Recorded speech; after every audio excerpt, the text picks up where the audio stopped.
Maths class 12 हमारा chapter है determinants. CBSE के हम प्रीवियस ईयर क्वेश्चंस कर रहे थे जो 2011 से 2023 तक आए हैं। हमारा टॉपिक 1 था इवैल्यूएशन ऑफ ऑर्डर 2 और अब हम इस टॉपिक में अलग टाइप का क्वेश्चन करेंगे। ये हमारा अगला क्वेश्चन है, for what value of x the given matrix is a singular matrix.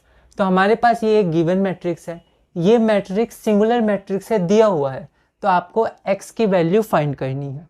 All India 2011 1 mark का क्वेश्चन है, आप एक बार इसे ट्राई करिए फिर आगे बढ़ते हैं। तो यहाँ पर सबसे पहले हमारे पास जो गिवन मैट्रिक्स था उसे हमने a एज्यूम कर लिया। उसके बाद गिवन क्या है कि अगर ये मैट्रिक्स सिंगुलर है तो x का वैल्यू निकालना है। तो पहले हम पहले दिया हुआ है कि मैट्रिक्स सिंगुलर है, ठीक है। तो पहले हमने लिखा given a is a singular matrix, तो अब हम x की वैल्यू निकालेंगे, ठीक है। कैसे निकालेंगे? तो गिवन में क्या है, एक सिंगुलर मैट्रिक्स है। तो अगर कोई मैट्रिक्स सिंगुलर है तो आपको ध्यान रखना है कि डिटर्मिनेंट ऑफ ए 0 होता है, ठीक है। बस इतना ध्यान रखना है, क्योंकि इसके बाद कुछ क्वेश्चंस हम लोग करेंगे जिसमें सेम टू सेम यही कॉन्सेप्ट लगेगा कि अगर कोई मैट्रिक्स सिंगुलर है जो जनरली गिवन होता है तो डिटर्मिनेंट ऑफ ए 0 होता है। Given A is a singular matrix, therefore determinant of A is equal to 0। तो यहाँ पर ए की वैल्यू ये है तो डिटर्मिनेंट ऑफ ए ये हो गया।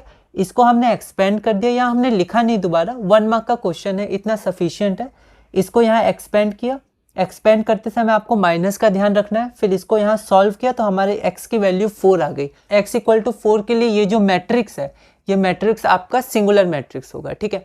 तो हमें बस ये प्रॉपर्टी ध्यान रखनी है कि अगर कोई मैट्रिक्स सिंगुलर है तो उसके लिए डिटर्मिनेंट 0 होता है। तो इस वीडियो में यही, आगे हम लोग अगले वीडियो से टॉपिक 1 में आगे बढ़ेंगे।